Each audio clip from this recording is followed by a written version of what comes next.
Ano ang ibig sabihin ng kontemporaryong issue? Ang kontemporaryo o contemporary ay mula sa salitang Latin na com na nangangahulugang may kasama at temporarius mula sa salitang tempus na ibig sabihin ay oras. Ang salitang kontemporaryo o contemporary ay naglalarawan sa takdang panahon hanggang sa kasalukuyan. Ito ay tumutukoy sa katangian na nagpapakilala sa kasalukuyan. Ang salitang issue o issue ay nangangahulugang mga pangyayari, mga sigalot o problema na pinag-uusapan sa lipunan. Kung pagsasamahin, kontemporaryong issue ang tawag sa pangyayari o ilang suliraning bumabagabag o gumagambala at nagpapabago sa kalagayan ng ating pamayanan, bansa o mundo sa kasalukuyang panahon. Kontemporaryong issue o hindi?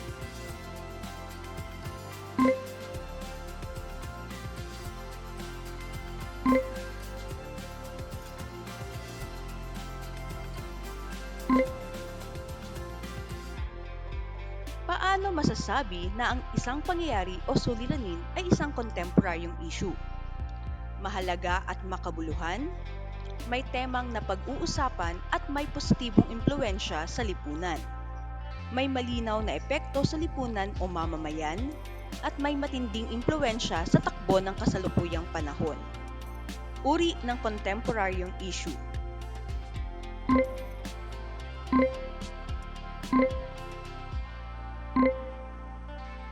Kontemporaryong isyung panlipunan.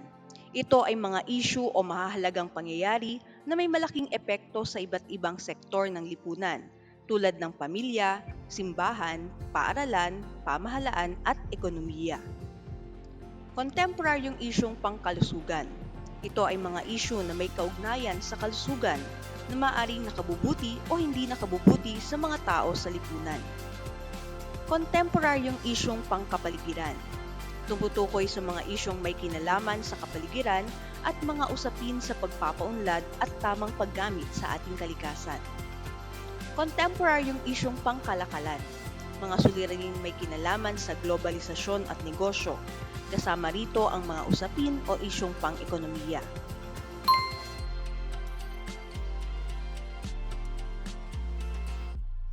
Tandaan, hindi lahat ng issue ay negatibo at nagiging suliranin. May ilang issue rin na may positibong epekto at nagkakaroon ng malaking epekto sa pamumuhay ng mga tao sa lipunan. Hindi man tayo tuwirang naaapektuhan ng lahat ng mga kontemporaryong isyong nagaganap, mahalagang mapag-isipan kung ano ang ating magagawa upang mabigyan ng solusyon ang mga kontemporaryong isyong ating kinakaharap sa pamayanan at bansa. Si Roman ay isang tipikal na kabataan na madaming pangarap sa buhay at nagnanais iahon sa hirap ang pamilya. Siya ay madaming kaibigan at mahilig sa paglalaro ng basketball. Dahil dito, madalas siyang lumiliban sa klase na nagiging sanhi sa kawalan ng sapat na kakayanan upang makabasa at makasulat na naaayon sa kanyang baitang. Bakit nararapat na bigyan ito ng agarang pansin? Upang maiwasan ang pagdami o pagtaas ng bilang ng mga kabataang walang trabaho sa hinaharap. Upang maiwasan na maging modelo siya ng madaming kabataang mahilig din maglaro ng basketball. Upang siya ay muling mahikayat na sipagin pumasok kahit na naglalaro ng basketball. Upang maging inspirasyon niya ang mga pangyayari sa kanyang buhay at maging inspirasyon sa iba.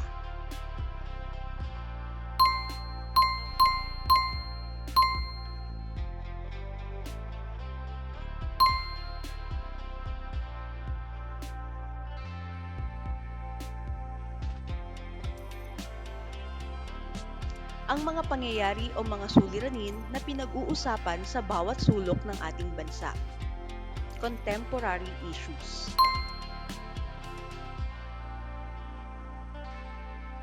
Nagiging madalas ang pagiging huli sa klase ni Baron kahit siya ay kinausap ng kanyang gurong tagapayo, ngunit hindi sila nagkaunawaan kaya nagdesisyon si Baron na huminto na lamang sa pag-aaral. Paano magiging isang isyong panlipunan ang paghinto ni Baron ng pag-aaral? Mahihirapang makahanap ng hanap buhay si Baron. Alin sa mga sumusunod na pahayag ang higit na makatutulong sa paglutas ng mga suliraning panlipunan?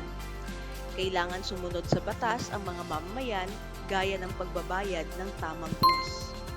Ang isang pangyayari ay nagiging issue kung napag-uusapan at dahilan ng debate. Alin sa sumusunod na pahayag ang tumutukoy sa konsepto ng kontemporaryong issue? Ito ay mga pangyayaring gumagambala at nagpapabago sa kalagayan ng ating pamayanan.